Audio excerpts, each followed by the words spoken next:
His Excellency Kyagulanyi amwezi guno agenda kubeera mu UK. Tusaba abantu mwenna mu Europe. Mugende mumwanirize, mumubugirize.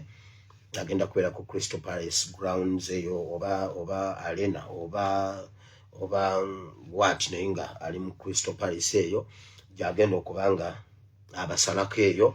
Mugende music we music as in Mia music kyakulwanyisa ekitutuusiza wano ekyo kyakulwanyisa ekitugagambuddeko obufuzi bwa musibira mu bbwa. Music we alimu ekirungo ekirala ekisukka ku kubeera music.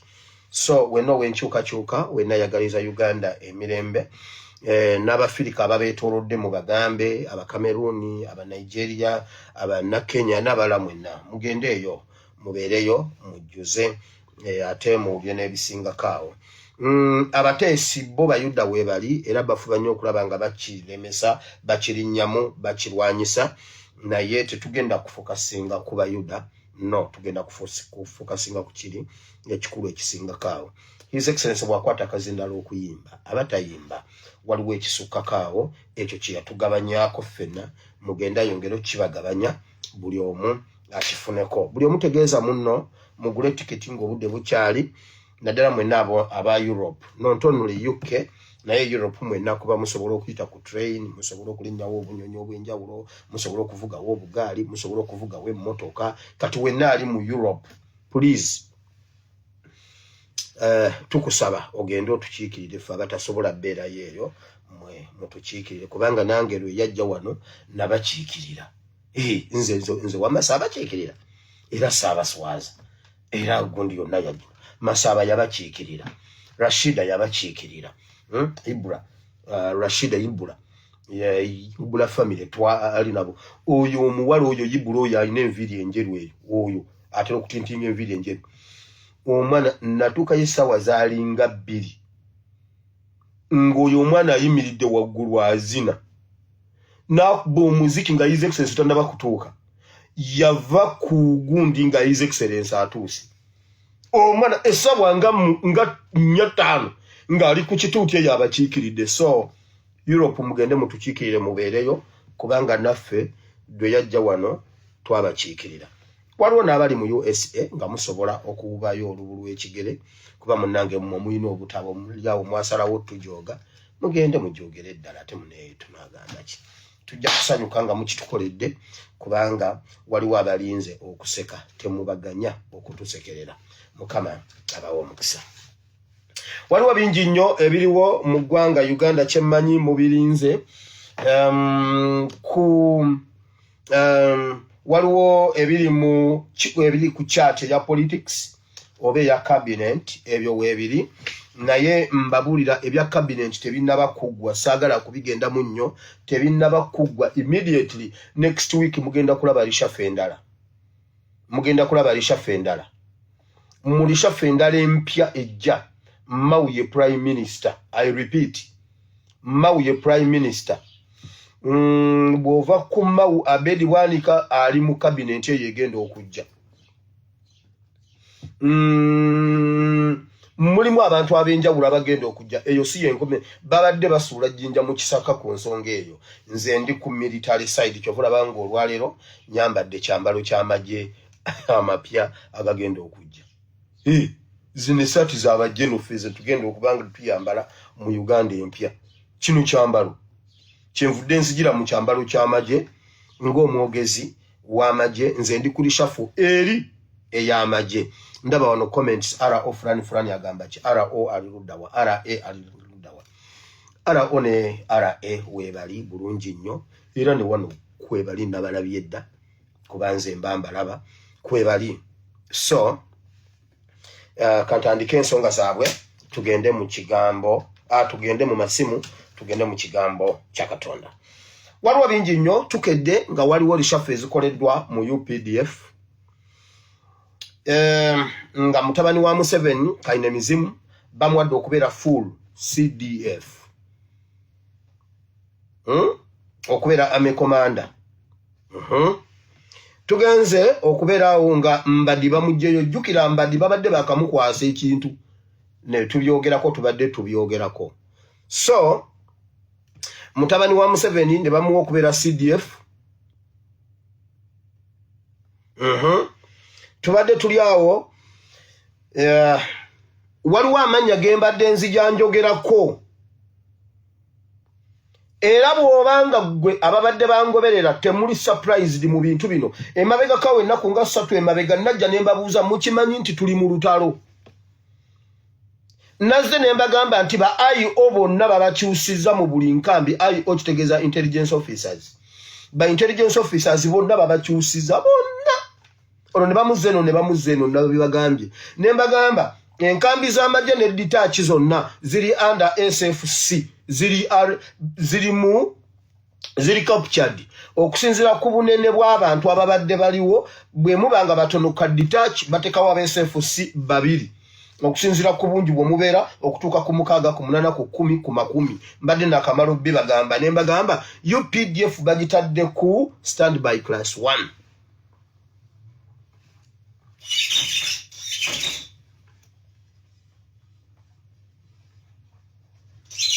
Mujjukira ngambi bagamba nti UPDF bagitadde ku standby class 1 nakabi bagamba like 3 days back. Abajjukira gundi eyo musobola okubanga mujjukira ennaku z'omwezi ze nabyogereramu.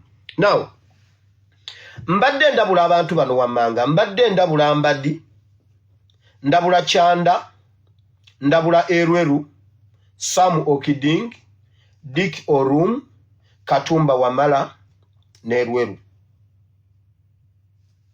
Abo ngambalabula ku side ene y'abanna Uganda.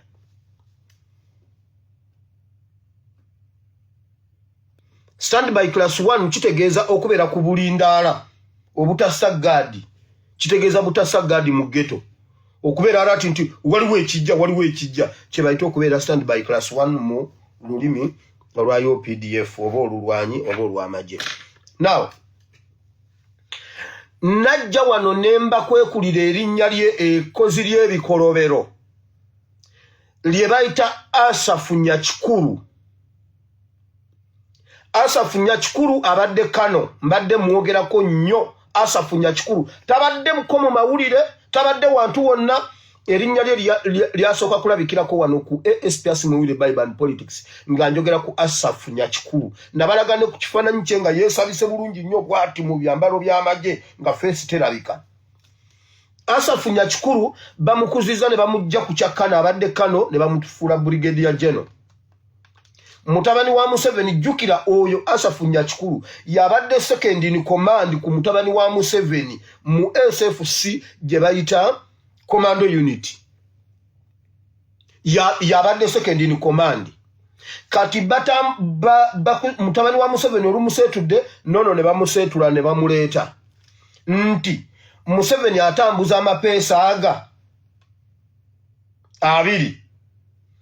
Mbadi bamujje kuba CDF ne bamuleeta kuwa Minister wa Trade. Erweru ne bamujja ku byabaddeko ne bamuleeta okubeera presidential advisor akola ne Museveni. Erweru nabagamba mutabani wa Museveni atya Erweru. Buli lwalaba Erweru amera n'olutiko. Erweru Katumba Wamala, Sam Okiding, Dick Orum, mbadde mbogerako nnyo. Mbadi ne Leopard Chanda.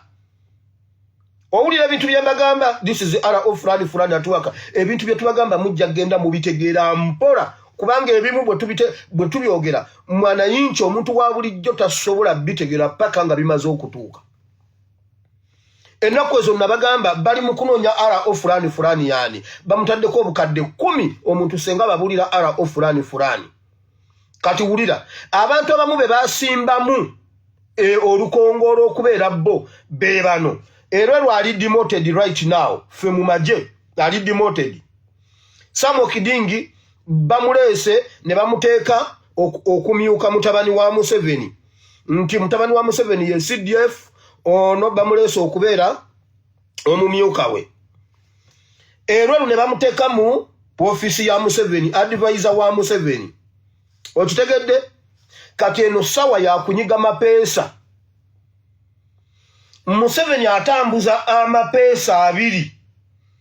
erya mutabani we nerya Asafu Nyakikulu gonna yagala gayingira mu nnyumba. Kati addidde gano beyeekengera abasembeza kubanga mutabani wa Museveni atya Erweru. Museveni yalina okunyiga Erweru. Museveni yalina okunyiga Erweru. Katumba Wamala tebamukutteko ye bamuleseewaawo. Omanyi lwaki Katumba Wamala ye tebamukutteko?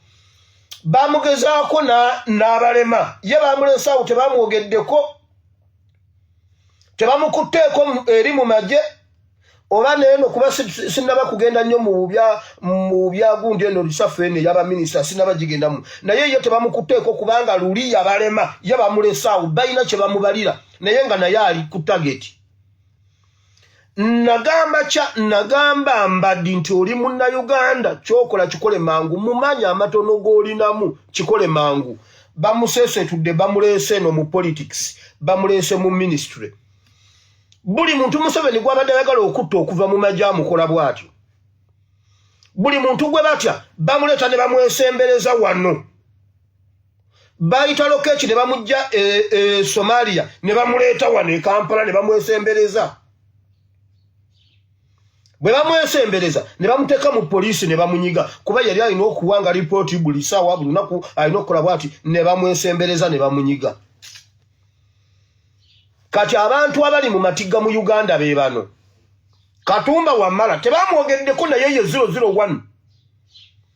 Erweru bulijjo mwogerako ali demoted kati. Leopard Chanda Mbadi CDF abadde CDF Dikyo room namubanyonnyola mwali temumumanyi gundi Samuel Kiding. Abantu abasinga okuba ab'obulabe mu UPDF abatendeka obulungi ku kye bayita infantry amajja ag'okutaka abalwana olutalo olw'okutaka olwa AK-47 abazibu ennyo tuyina aba be basinga okutya ku mulembe guno. Diki Olumu oyo wa Operation Shujja alina envi ne Samuel Kidingi. Samuel Kidingi mukugu nnyo mwatirale ne mu fazi AK-47 muzibu nnyo era yensonga lwaki mutabani wa Museveni batandise bazanye empiki nga bazisembeza bazireeta we bazibalira obulungi wakitegedde. So Erweru obulamu bwo buli mu matigga oba mubirabo bate mubiraba ffe abali ebbali katubibabuulire kubanga RO fulani is at work. Asafu Nyakikulu ye yakulira operation yoku gira abaana bonna mu drone abaana abaabula n'abattibwa bano bonna ba Johnny Bosco Kibalama baddamulira abe 18 abaabula n'abalala be tutamanyi abawanganguka abattibwa bonna era ne operation eyakolebwa 18 ne 19 22 November Asafu Nyakikulu ye yagiri emabega ku komandi za Museveni ne mutabani we. Mukozeeko episodes eziwera Asafu Nyakikulu. Era olwaleero amanya gerwe gazze mu public.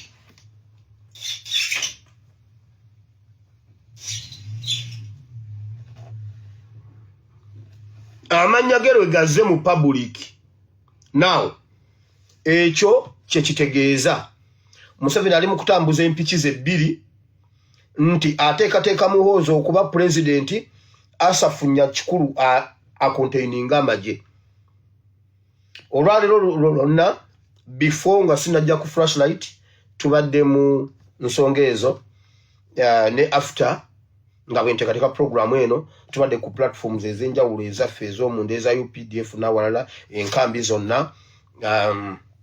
Kyova olaba nti Museveni yali akimanyi bw'anaakikola waliwo ekinaabaawo naye already tubadde tulina bye tumanyi ebimu tetubyogera direct era waliwo akasiriikiriro mu nkambi zonna nti Museveni kyeyavudde ateekayo aba SFC before. Kati either Museveni ayagala kukyusa amagye gonna agafuule SFC gabeere under SFC oba yagala kukyusa SFC agifule regular army. Kati ebyo bya tutunulira ebimu bya munda nja byogerako katono mbirekeyo. Either yagala kubafula bona SFC bano basobole okubulira mu SFC. Oba SFC yonna yagala gifula UPDF babulire munda basobole okukwata command ezo zonna. Naye byonna tubiraba era tubitambulirako kigere ku kigere. Ebimu tubimanya tebinaba kutuuka tubirekayo munda. Ebimu tuleetako ebitonotono. Fear not. Tewaba uchi tunachimu chemutya. Bagezako kuggalawo Yeriko. Naye mmwe mubaleke. Ekirala waliwo ekibagoba.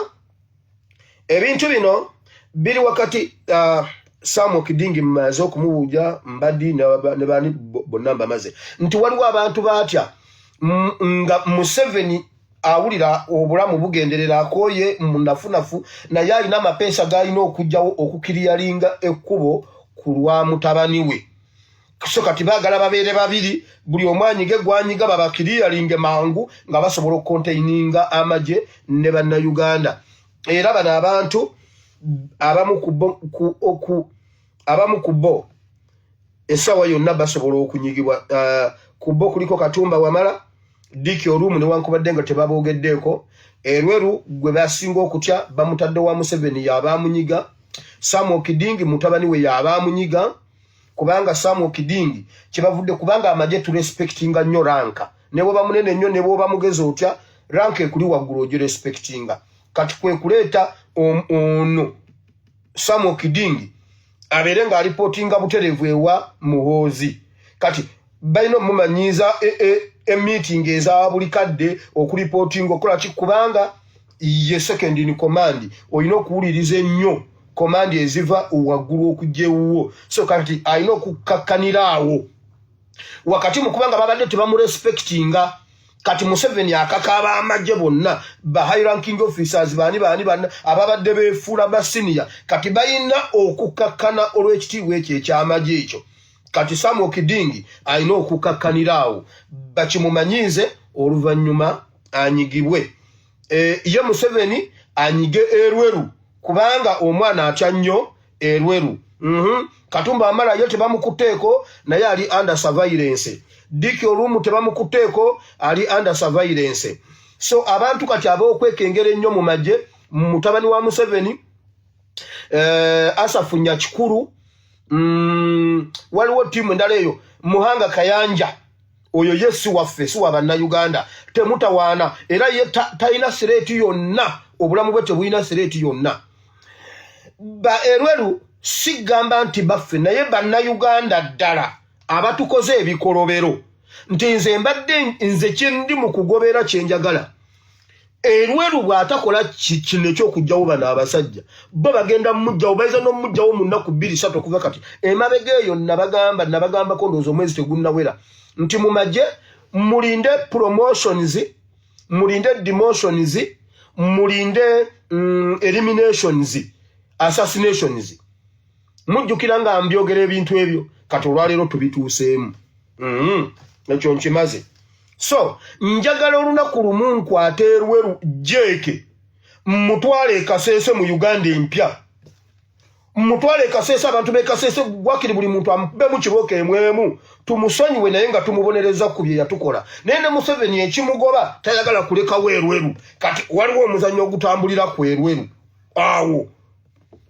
Era essaawa yonna Erweru bw'ateerwanako eiza adduke mu ggwanga naye kaasigalawo awedde. Samuel Kidingi eyo erinnya nze nalireeta mu lujjudde era liiryo mulirabye leero. Asafunya kikulu nze namuleeta mu public wuuyo mumulabye.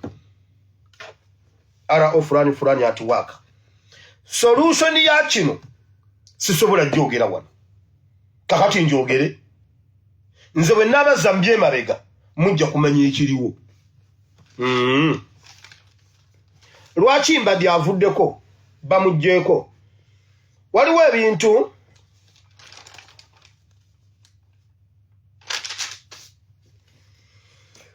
ebintu ebitambula mu magye bonna bye batalinaako kumanya era bye batalinaako ddagala.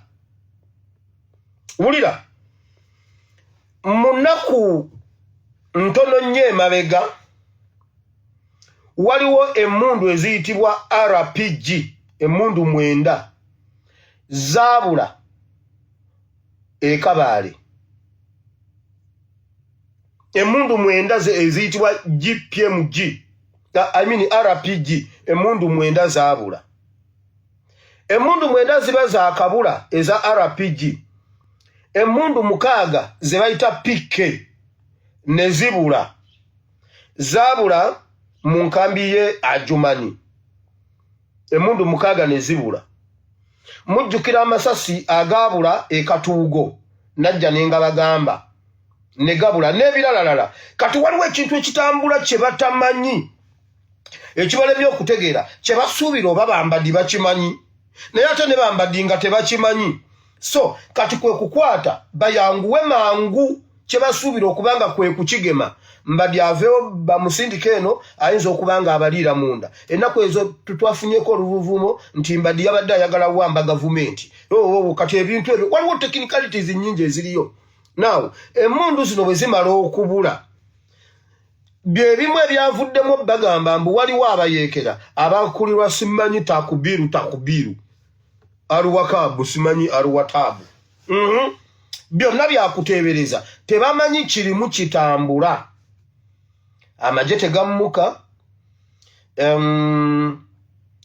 komandi teziflowinga bulungi ebyama bifuluma kati awo ne beesanga mu kattu kati kwe kwagala obikwata bawamba amagye obviously kati mu ngeri ennyangu amagye gamaze okuwambibwa ekintu ekitambula Museveni awulira ayagala ennyonyi erandinge naye emulemye ekintu kino kigazi kinene naye tukigoberera kigere ku kigere kirimu Kagame e Rwanda kirimu Muhoozi ne Museveni kirimu Korea ey'amambuka North Korea essaawa yonna Museveni ayinza okwewamba bayinza okwewamba omwana n'atekinga over ng'amagye ge gamuwambye wulira bye nkugamba naye byonna tubiina kulada buli kimu kati leka nkubulire kino okuva mu State House Entebbe waliwo ekintu kye tuludde nga tutunuulira ekimu twakirabye ekiro waliwo ebyabaddewo ekiro wakati wa Uganda ne Rwanda wabaddewo ekintu ekyatambudde ku kisaawe e Rwanda okuva lwewajjawo obutakkaanya olutalo oluli wakati wa Rwanda ne Congo Rwanda yalagira neewe etteeka ennyonyi zonna engwira zikoma okugwa ku kisaawe e Rwanda ku ssaawa 6 ez'ekiro okuva ku ssaawa 6 teziddamu ggwawo mpaka ku makya oba ku 12 oba 1 oba 2 tezikkirizibwa kugwawo kasita ziwera ssaawa 6 batya ekintu ky'okubawamba bwe kyagwawo olw'obunkenke obuli e Rwanda ne Uganda Rwanda yakyusa abakozi bonna abakola mu nnyonyi bapayiroti n'ebakyusa n'ereeta aba SFC e Rwanda abaali bamaze okutendekebwa obulungi ebbanga mu ggwanga lya China ne Russia be bapayiroti ba Rwanda Air ne cabin crew gundi ababakola mu nnyonyi abagaba obumere bonna ne babakyusa ne baddira bali abaaliwo ne babateeka mu ministries endala obutabagoba kubanga bayinza okuleeta ekizibu basigale nga babakonteininga nga babalina nga tebabagobye kuba basobola okubaako kye bafulumya byonna tubigobererera ku commanding center e Kampala bulungi nga tuyimirira mu State House Entebbe kati wakati mu kuteekateeka kye bateekateeka ekyokuwamba Uganda basoose ne bateeka SFC ne bagiteeka mu UPDF yonna ebyokulwanyisa bibabeere mu ngalo ne komandi bateeketeeka ekintu ekirala mu biseera ebijjaawo bye tuli mu kubala kati bakoze batya ekiro abantu ababaddeko e Rwanda oba abali e Rwanda musobola okunjulira wabaddeko okuvaawo kw'amasannyalaze ku kisaawe e Rwanda n'ebitundu ebiriraanyeewo wabaddewo okutaataagana kwa ladda wabaddewo okutaataagana kwa masannyalaze security ne zikyukamu ebbanga bwe lyayise waliwo ennyonyi ezatandise okulandinga mu matumbi budde. Ennyonyi zino zabaddemu abantu abali mu around 400 pa nnyonyi. Around 400 zabadde ennyonyi nnya, buli emu yabadde erekako ginnayo essaawa emu n'eddakiika 10.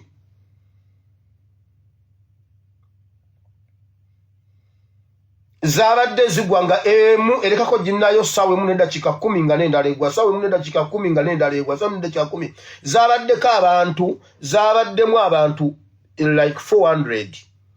Abantu bano babadde ba North Korea. Era bwe batuuse emmotoka ne zibajjawo ne zibatwala mu nkambi za SFC eya Rwanda. Era ennyonyi ezo essaawa eyo zanywedde bunywi mafuta awo ne bakolamu ka service katono ne ziddamu ne ziddayo. Abantu abo bonna abazze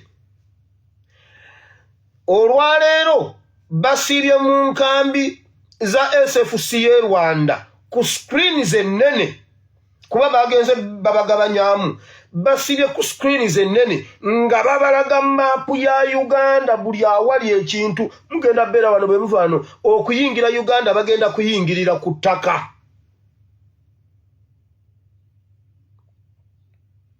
Okuyingira Uganda bagenda kuyingirira ku ttaka. Balemeddwa okubasuula ku kisaawe Entebbe direct ne babateeka Rwanda bagenda kuyingirira ku ttaka. Era olwaleero tubadde tubalaba nga bali ku screens ennene nga basoma maapu ya Uganda yonna buli omu nga bwe bagenda okumudiployinga n'enkambi ez'enjawulo, ditachi ez'enjawulo from one point to another point. Mujja beera wano nga bannamu abalala bali wano, bano bali wano. Abantu bano tebamanyi Luzungu, tebamanyi nnyo Luzungu. Oluzungu lutonotono naye byonna tuba tubikola ki? Tubiraba. Kiki kye njagala obbalaga? Temugeza ne mutya buli kintu kyonna Museveni kyata, buli Museveni kyafuna. Museveni buli kyakola ali mu WhatsApp group, buli kyayiya nga bwe mubeera ku WhatsApp group, message ejja eri group mwendi mwetuli, buli kye bakola tukifunako kopi nga bwe kibeera. WhatsApp group nga bw'oba ofunye message nange bwe mba ngifunye. Kati Museveni talina kipya mu bintu by'ebyokwerinda, ebyokwewamba n'ebyokufuga eggwanga. Buli kimu tukirinako kopi, tukigabana kyenkani nga bw'akifuna. Ngera bwe mugamba fayiro eziri ku mmeeza yo ntuufu kuba nange nziyina. Ate ezaffe zo taziinako. Tuli mu WhatsApp group ye, naye ye tali mu WhatsApp group yaffe. Police, SFC, government, UPDF, buli kanyomero konna komanya akabeera sensitive, semwanyi, ISO, CID, temuba na kutya. Nabagamba tewali muntu, tewali mwana wa muntu wansi w'enjuba wano ayinza okulokola Museveni mu mulembe gwaffe. Kye nali njogerako nali nkimanyi. Ebimu biyinza okuba nga bitutte ebbanga ng'obyerabidde, naye essaawa y'okubijjukira ejja kujja, ey'okubitegera nti wama asafunya kikulu gyali. Nga uli bagamba nga oyo mwana yiyiye ebinnyanya n'abireeta neyefuula mbu nayogera ku SFC mbu naagimanyi. Asafunya kikulu wuuyo bamubaleetedde bo bennyini. Era nga Kano nabagamba ali ku Kano, era batugambye Kano Asafunya kikulu promoted to Brigadier General.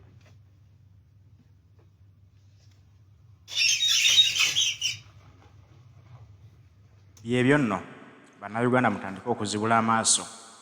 Akaseera ke tulimu kazibu ddala. Abakulu bateekateeka okuwamba ekintu.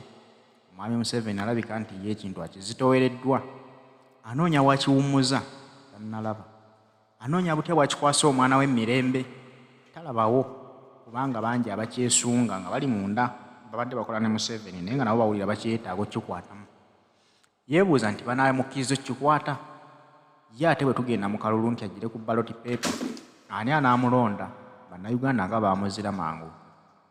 Asazewo amuwa obuyinza nga yatumira amagye gonna gonna. Baakozedde omupango gwabwe okwewamba basobole okugamba nti omwana yawambye buwambi buyinza n'olwekyo tewali agenda mmuggyawo kubanga abalamuzi bakkiriziganyiza n'ekikolwa kye yakoze era bali lwedde okumulayiza alayire nga pulezidenti. Kitegeeza ki nti tewali munnabyabufuzi agenda tulokola mu mukono gw'abasajja bano. Bannayuganda ffe tulina okwerwanirira okuggyawo embeera eyo. Eggwanga si lya bannabyabufuzi, eggwanga lyaffe bannayuganda. Ffe tulina okusalawo ku ki kye twagala, ffe tulina okuwakanya ki kye tutayagala.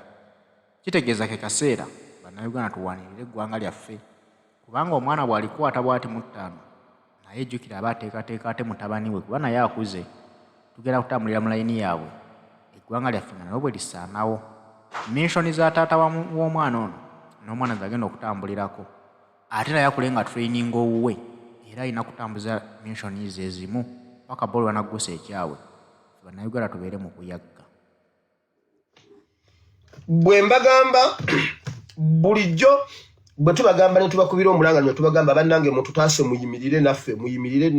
Waliwo bye tutasobola kwogera kubimalayo, tetujja kubibannyonnyola, tetumanya ali ku gundi ku mpewo. So bwe tuba tubakubira omulanga wabaawo ekibaawo, wabaawo ekintu, tubeebaza mukoze kyonna kye musobola ne muyimirira naffe. Y'ensonga lwaki tuli bagumu mu byonna in terms of information, in terms of kweteekateeka, in terms of kutambulira ku mulabe ekigere ku kigere, tuli bagumu kubanga waliwo kye mukoze okututuusa ku eyo level. Naye era tusaba mwongere okuyimirira